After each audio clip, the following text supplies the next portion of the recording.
接上文。上回书说到，丁卯痊愈，郭德友行踪诡秘，举止异常。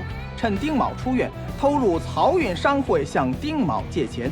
此时，漕运码头工人与电影剧组发生冲突，郭德友随丁卯到码头调解，结识了影星王美人，并应邀参加宣传晚宴。郭德友再闯鬼市，重金搜购蘑菇道情报。就在即将吐露消息之时，血光崩现，知情人被飞索击杀，凶器疑似江湖秘传之计神仙索。郭德友、丁卯雇影肖兰兰盛装出席电影宣传晚宴，影星王美人与戏法大师黄一所一同表演魔术。郭德友对王美人欣赏有加，故影不悦。不料想案件突发，黄一所众目睽睽之下，已然是吊死在舞台之上。众人轰散，王美人昏迷。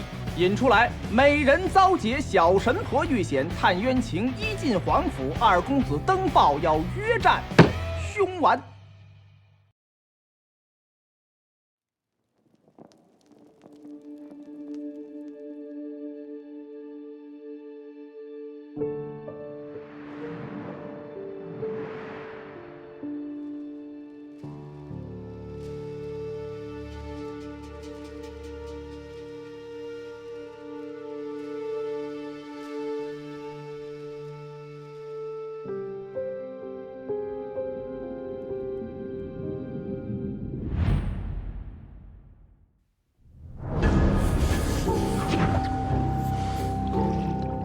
江湖，科学，拳脚，真相，水性好，法医，神婆，记者，身子骨弱，特别警探，娘，市政府秘书长，超凡绝伦的人中龙凤，大少爷，就是个跳大神的，天津小姐，不抽烟，不喝酒，有钱有势，有什么用啊？眼里揉不得沙子，还行吧，通情达理。怕个杂，开什么玩笑？不娇气，有线索了。德意志，神调一门，大新闻，漕运商会，师傅，我操！父亲，不惹事儿，不怕事儿，推理正确，青梅竹马，天津百姓，听好，郭德友，河神，河神，河神，河神。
看我的！你干嘛去？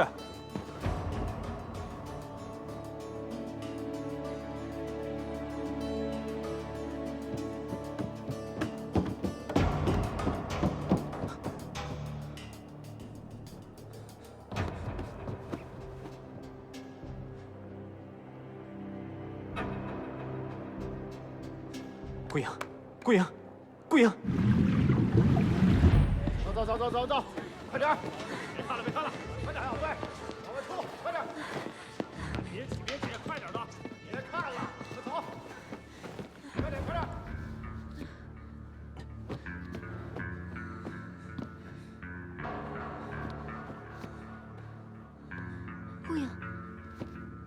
姑娘，怎么样？没有明显的外伤，应该不是被击晕的。能不能送医院呢？不用，我看看能不能唤醒他。不是，以顾影的体格，想让他晕过去没这么容易啊！我说了，他不是被击晕的，应该是受到了什么惊吓。他胆子比驴还大，死个人不至于把他吓成这样。姑娘，队长，这个放哪儿啊？你们干嘛呢？吓洋洋嘛呢？啊！谁让你们割绳子的？非得把人吊劲儿咱拦，放人进来参观呢？你这是破坏犯罪现场，你知道吗？犯嘛罪了？这就是演出事故。你说这是演出事故？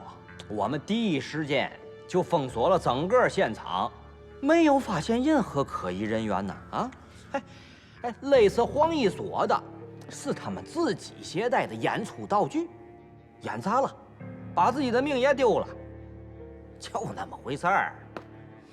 破案。你看见了吗？顾影已经晕倒了，刚刚他就在后台，这就是很明显的疑点啊！看了吗？小神婆都晕了，冲啥了？这是！我早就跟你们说过，这聚华大饭店不干净。行，不管怎么说呢，这个案件简单明了，没有任何的可疑之处。你们别给自己找麻烦，也别给警局添麻烦，明白了吗？要点紧啊！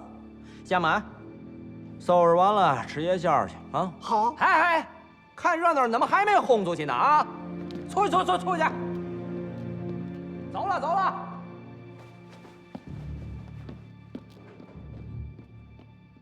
都给我赶出去！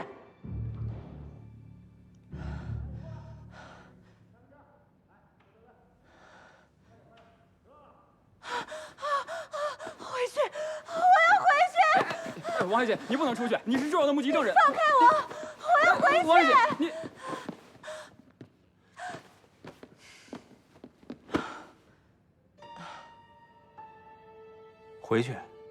回去房间不也就你一个人吗？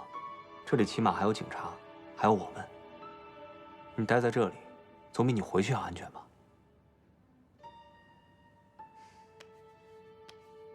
这是合谷穴，能够舒筋养脾，消除紧张。平常闲下来的时候，自己也可以按一下。其实呢，还有一个穴位，可以让人瞬间就开心起来。要不要试一下？在你的鼻尖儿，像这样。有没有开心一点？一会儿警察过来，可能会问你一些问题。如果你不想回答呢，你可以不用理他们。如果你想说呢，你可以随时跟我说。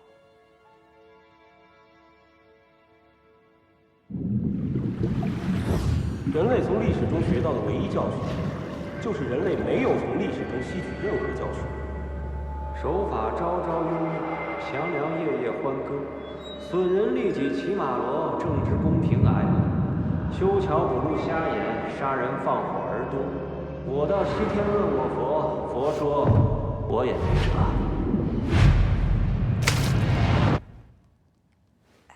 你干什么？这不醒了吗？费那么大劲儿干嘛？隔夜了。什么？你用隔夜茶泼我？你知不知道，他有可能是脑出血或者是脑组织损伤造成的昏迷。你这样强行唤醒，会把他变成植物人的。什么人？就是全身瘫痪，生活不能自理，你得照顾他一辈子。丁少爷，你这是在咒我，你知不知道？你们人抓到了没？什么人？聚华大饭店舞台上面那个人呢？还有别人？我记得我跑上去的时候看到一光头胖子，他冲我撒了一把香粉，之后我就记不得了。但是我迷迷糊糊有个印象，这个光头胖子拎着一个皮箱走了。我们勘察现场的时候没发现别人啊。这么大一个人，你们都没有看见？大胖子，光头胖子，必须要抓到他！黄一所的死一定跟他有关。顾小姐啊，你已经昏迷4个小时了，要不您再睡会儿？睡什么睡啊？抓人呢！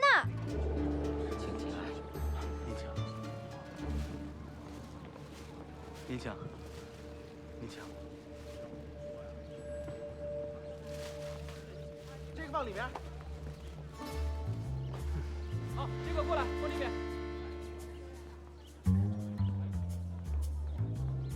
哟，二位，里边请，请。哎，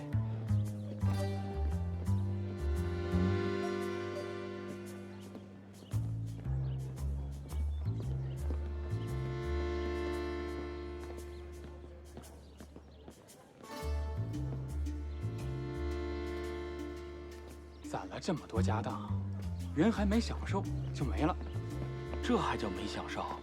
天天不是94就是青楼的，我要是能跟他一样，死了都值了。这人活着呀，吃多少饭，享多少福，那都是有数的。那福都享完了，老天不得把他带走啊？你们俩别瞎说，人多嘴杂，隔墙有耳。这人都走了，还怕什么？这皇家上上下下心里都清楚，黄老夫人不管，我们也是闲操心呢。哎，你这个信马在这做什么？还不赶紧干活去？是，这个我去。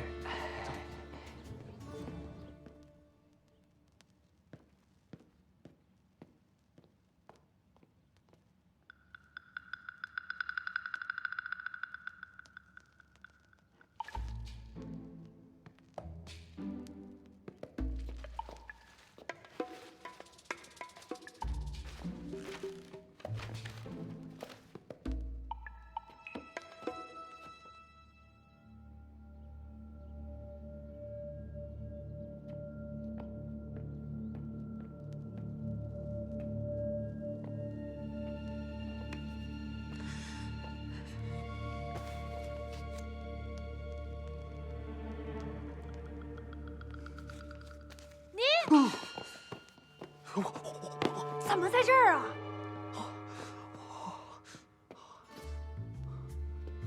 你们来干嘛？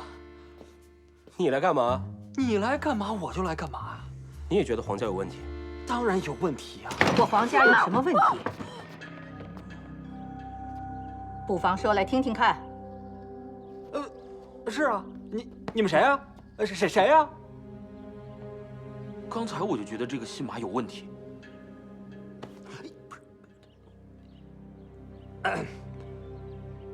那我就不绕弯子了。在下五河捞尸队队长郭德友，这位是漕运商会的会长丁卯，这位是，不重要。擅闯皇家灵堂，究竟有何居心？我们怀疑，贵府的掌门人黄一所是被谋杀的。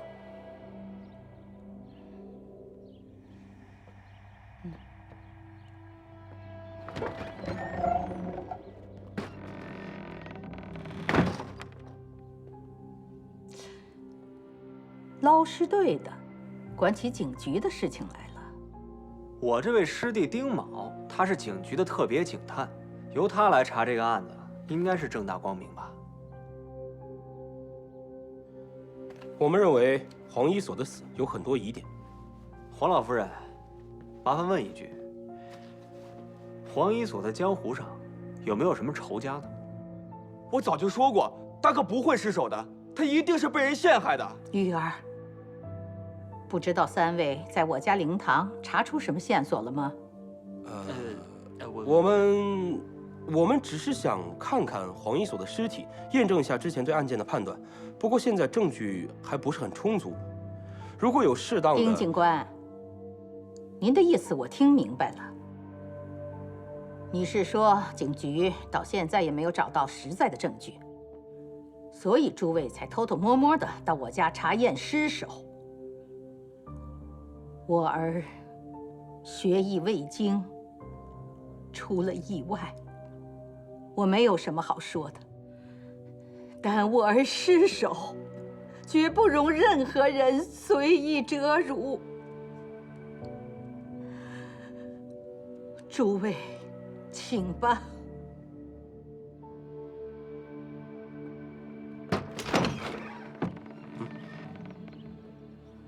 请吧。打扰了。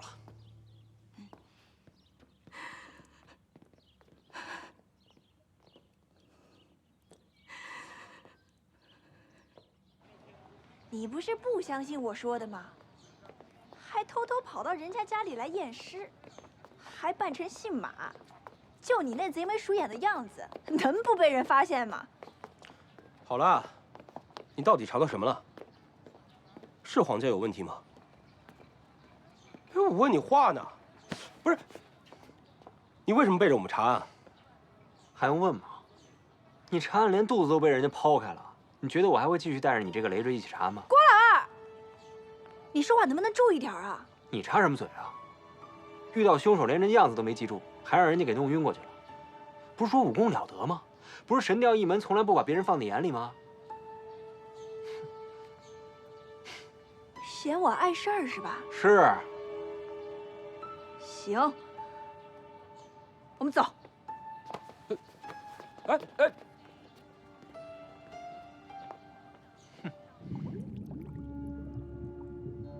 你倒是挺沉得住气啊。想坐多高的椅子，就得有多大的耐心。我只是想快点找到圣童，萧秘书长这边我再想办法，兴许能够提前帮你找到传经人。多管齐下吧，扫除障碍，找出圣童，必须同时进行。我现在随时都有可能暴露，你知道我每天要承担多大的风险吗？你不觉得过程是比结果更刺激的事情？看得到结果的过程才叫刺激，否则就是煎熬。我会尽我的全力，帮你弄出传经人。这个传经人也最好真的有本事帮你找到圣童。你一定要把我们的关系说成是互相利用这么浅薄吗？你不觉得你是在参与一场生物淘汰与进化的完美过程吗？前提是我必须要确定我是处于淘汰之外、生存之内的位置。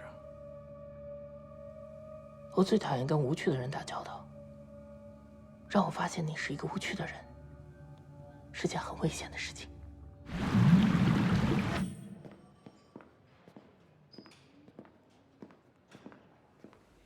这句话啰嗦了，删掉。好。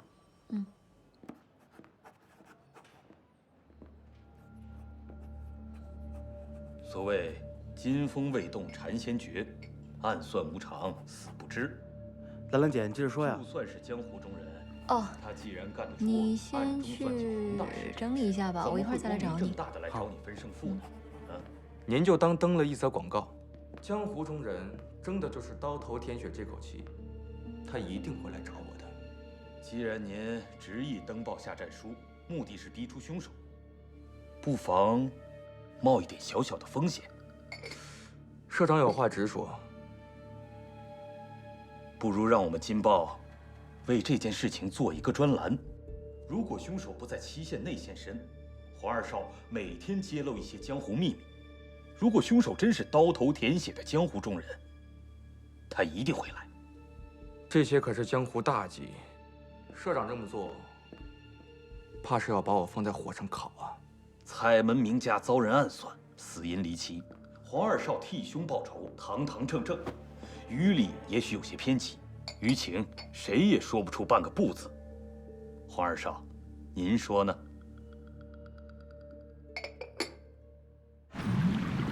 我得不到你的爱情，像空气里没了氧气，到处都是你的身影。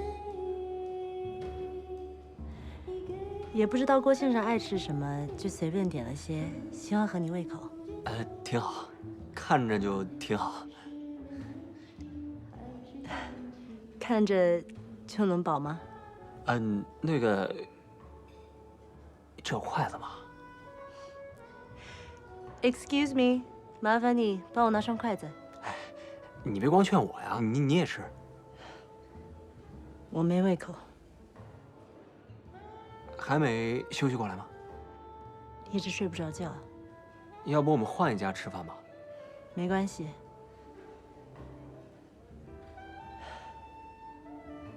那天，黄大师，他是被绳索勒住脖子窒息而死的，对吗？就像上吊自尽那样。你为什么会问我这个问题？那天，你不也在现场吗？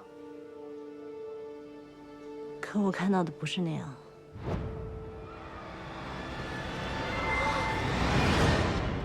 王小姐，你要的筷子。谢谢。啊，谢谢。你只看到了头，没有身体。对，没有身子。那会不会是因为你那天受到了惊吓？我知道你要说什么。我当时很清醒，之前我也没有喝酒，我也非常确定，绝对不是惊吓过度所产生的幻觉。我现在还能坐在这里，还敢看着这个舞台，就说明我没有事儿。而且当时的画面实在太真实了，一点都不像幻觉。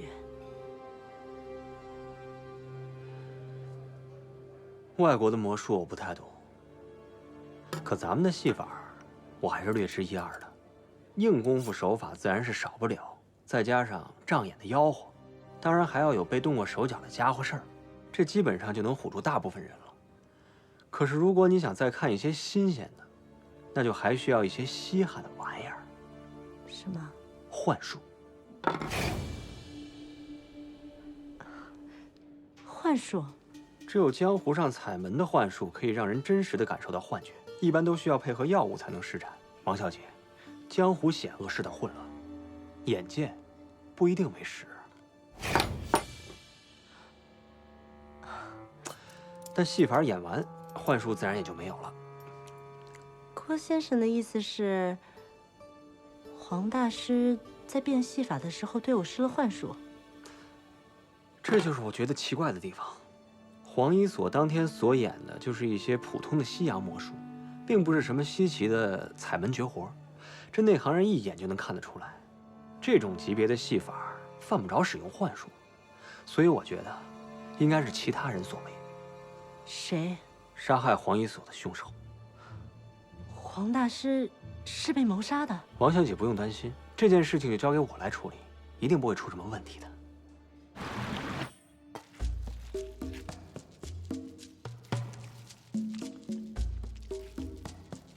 你慢点吃，没人跟你抢。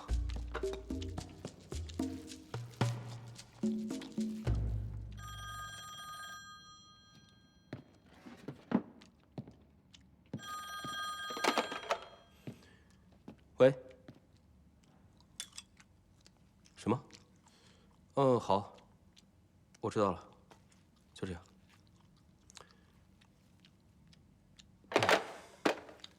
怎么了？肖小姐来电话说，黄家二少爷登报约战，说什么凶手要是不出现的话，他就定期透露江湖秘密。透露什么呀？你先给我透露透露。什么春点、暗语，还有什么黑话切口？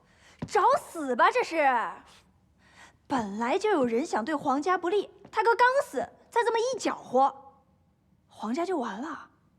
你说黄玉是不是被人给利用了？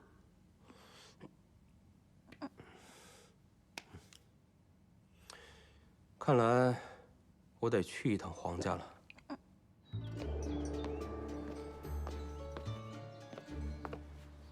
郭爷，郭爷，哟，新炸的炸糕，趁热乎，来一个。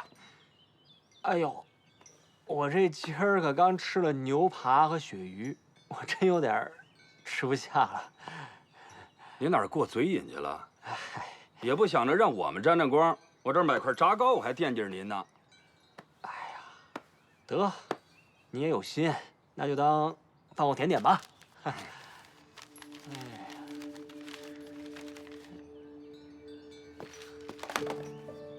哎，哎，这什么意思？这是？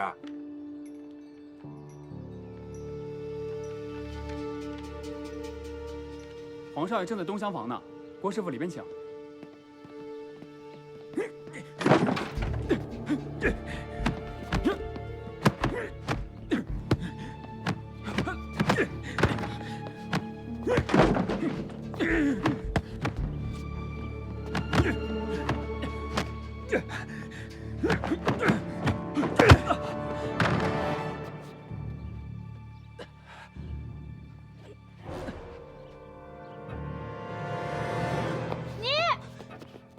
怎么又在这儿啊？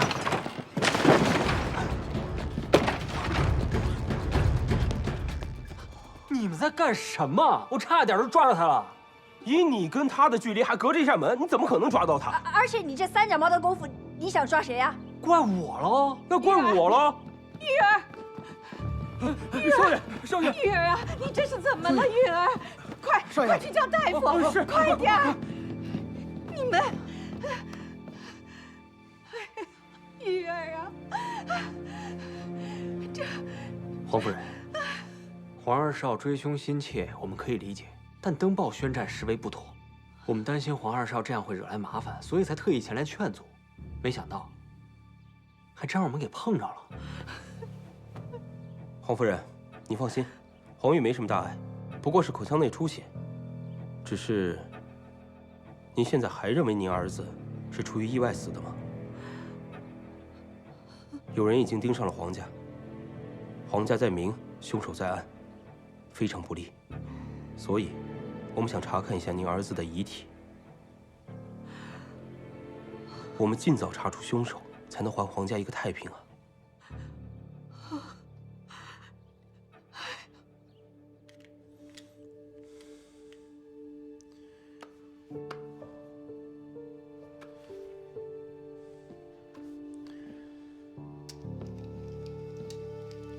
身上没有任何伤口，也没有挣扎过的痕迹，没有外部打击，确实是窒息而死。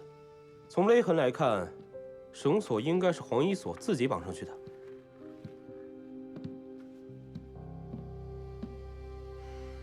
你是怎么确定的？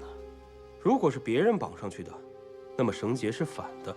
如果这个人是个左撇子，那么他系的方向就跟自己绑上是一样的。如果是别人绑上去的，为什么黄一锁一点挣扎痕迹都没有？那是因为他在被绑之前就已经晕过去了。我说了，他身上没有外部打击的痕迹。你忘了顾影之前是怎么晕倒的吗？黄一锁完全有可能被人下了迷药，然后再打的绳结。左撇子？怎么了？之前你们说，打伤玉儿的是一个光头胖子。对啊，我们都看到了。我亲眼在菊华大饭店看到的。你被迷药迷晕了？有可能。不是可能，是一定。吴老显，谁？我门下一个弟子，当年因为偷学药术被逐出了师门。那他现在人呢？打那以后就没有他的消息了。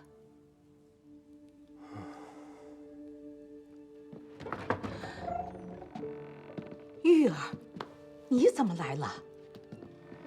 听说几位在调查凶手，我想单独跟三位聊聊。毕竟我跟凶手有过直接接触，说不定可以提供一些什么线索，帮助丁警官破案。如果可以的话，那就太好了。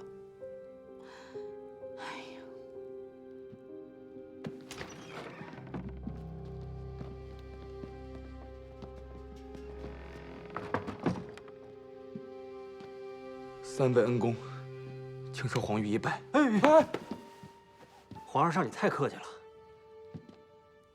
三位不仅救了我，还愿意留下来帮皇家彻查此案。江湖相助，足见高义呀。嗨，应该的，应该的。不过，此事毕竟是黄门家事。再说家兄死的也不算光彩，还希望三位不要过多干预此事。况且家兄尸骨未寒，三位就在灵堂之上查案拿贼，恍若无事，我黄玉心中实在难受。不如这样吧，等家兄过了尾期，办完白事，我们再找个时日坐下来，好好聊一聊事情的原委。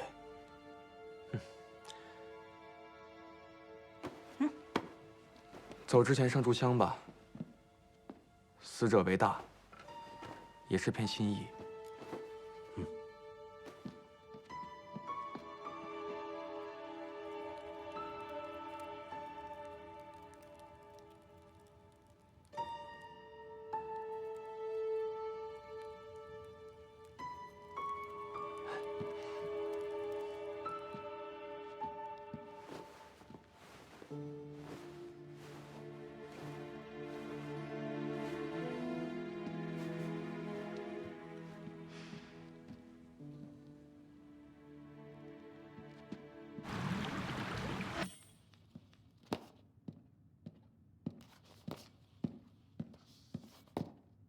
少爷，听说您在找人是吗？对啊。您找人，您跟我说一声啊，我让弟兄们给您找去。我要找的这个人呢，不能打草惊蛇，得用江湖的办法来找。那找小河神啊，他那儿这种消息最灵了。少爷，您是不是得把更多的精力放到咱们商会上面啊？我怎么江湖上的事就得找他郭德友啊？没郭德友我不行是吧？据说这个人呐，学艺的时候还挺用功，也不知道因为什么被逐出了师门。后来跑到城郊卖过一段时间药堂，这个人就有点神道了。这个做买卖呀，从来不吆喝，你说这生意能好得了吗？而且他卖的这个药汤啊，跟别人的还不一样。怎么不一样？吃了以后啊，都说晚上会做噩梦。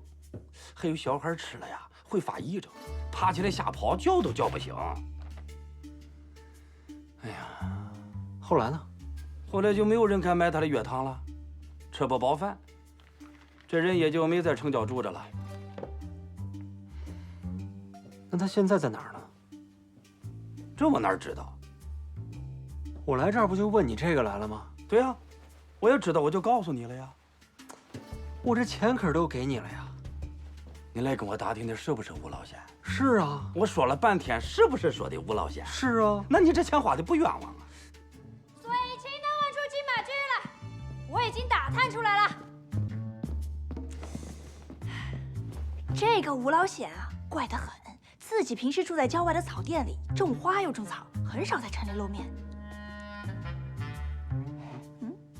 我问你的是吴老显人在哪里，不是问你他之前是干什么的。那你怎么不早说？云沟河上游有片芦苇地，我姨父啊在那儿养虾，前些日子啊倒是见过他，说是自己啊在那儿开了块地，也不知道种的是什么。他呀可比以前更神道了，不过他呢还是那个样，特扎眼，看一眼就忘不掉。狗爷，是不是？管他要！少装阴兵吓唬人了，折寿。让你给我多嘴！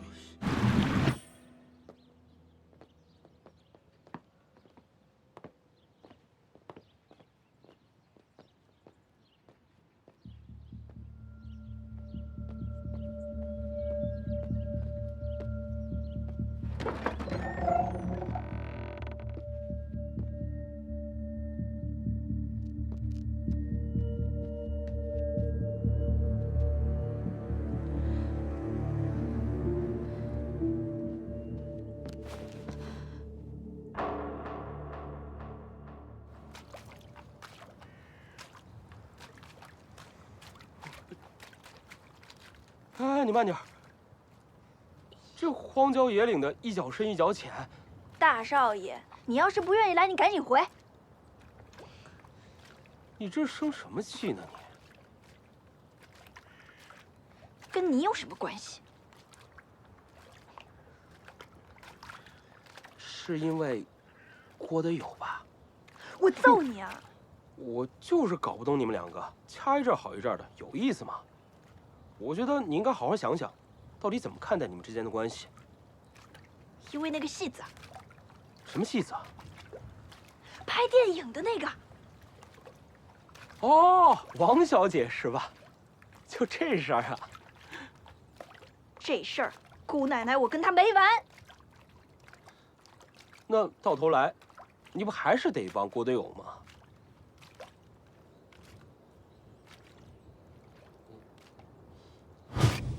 叫邦兵，你要听言，你拦住思江问国号，你手扶安桥问家园。小影，你小心点儿，你可别把我给烧着了。你放心，我还指望你长大以后娶我呢。进去，快进去。仙姑我，不住北来不住南，不住水来不住山。你要问我是哪一个啊？我本是和仙姑下凡来。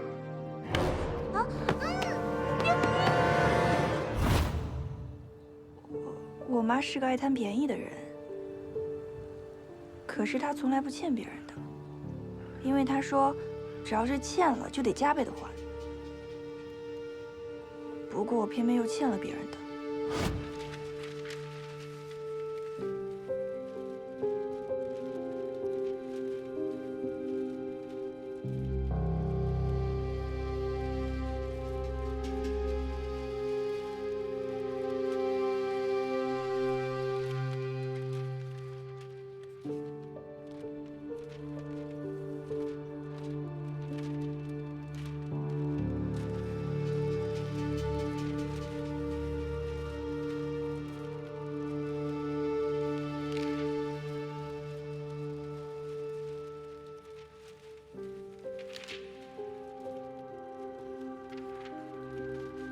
后来我妈说，那个人是个人贩子，幸好有郭二哥在。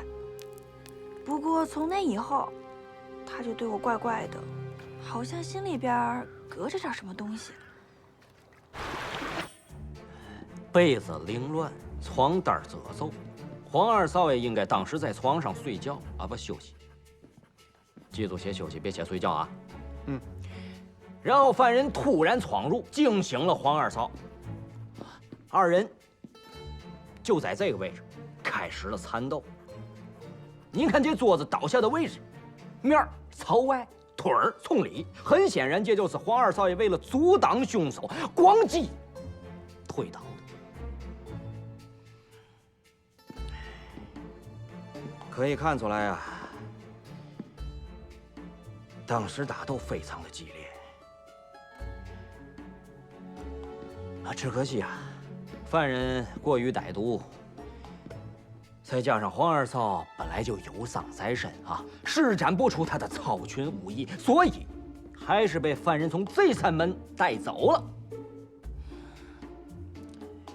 大家可能会问，那犯人是怎么进入这个房间的呢？他是从这扇门进来的吗？回答是不是的。且看这个门栓，完好无损呐。这时候，你们可能会惊讶了，难不成是黄二少爷自己把门打开的？犯人跟黄二少爷认识，所以放松了警惕吗？非也。窗栓破坏，所以说这扇窗户是被人从外面反向强行推开，也就是说犯人是从窗户闯进来的，惊醒了黄二少，两人打斗在一起，黄二少落败，犯人把黄二少爷从这扇大门直接带走。推理完毕。队长，没跟上，你说慢点。要点紧，再来一遍。非也，窗栓破坏，所以说这扇窗户是被人从外面反向强行推开，也就是说犯人是从窗户闯进来的。惊醒了黄二少爷，两人打斗在了一起，黄二少爷落败。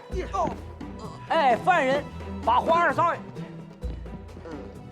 从这扇大门带走了。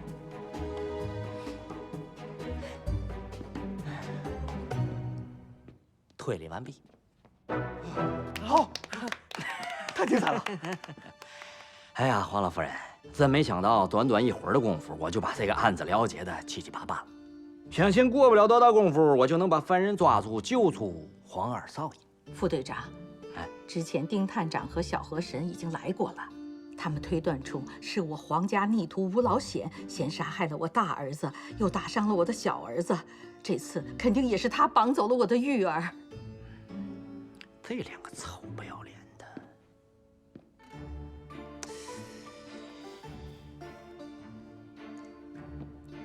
没错，其实我自己呢也早就有怀疑，这个吴马显的有重大嫌疑。现在时机正好，我正准备展开抓捕这个马文老显的计划。黄老夫人，你放心，傅某一定把这个吴老给绳之以法。我和你一起去。黄老夫人，这个犯人凶险，蔡门的江湖手段，怕是副队长不太了解。这吴老显曾经是我黄家门徒，我不能眼看着我的2个儿子都毁在他手上。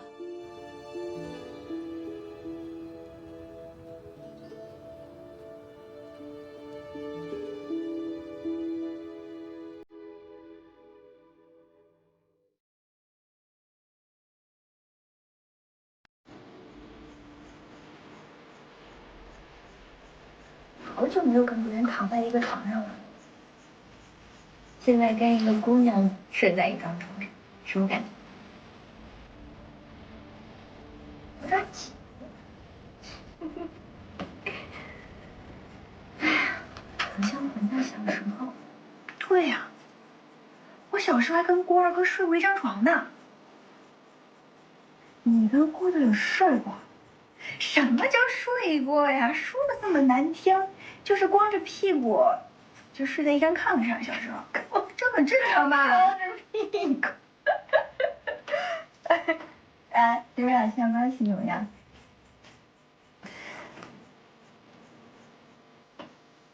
我们俩都太熟了，就是脾气秉性互相都摸透了，2句话说不对付就掐上了。但是生气也生不了2天。就睡一觉就忘了。哎呀，那你还不是喜欢他？哎呀，别说我了，师傅你什么情况？我什么？你和丁卯呀？反正我不知道你们家什么情况啊。如果换成是我，对我喜欢的人有想做的事情，管他别的呢，直接去追去做就好了，对吧？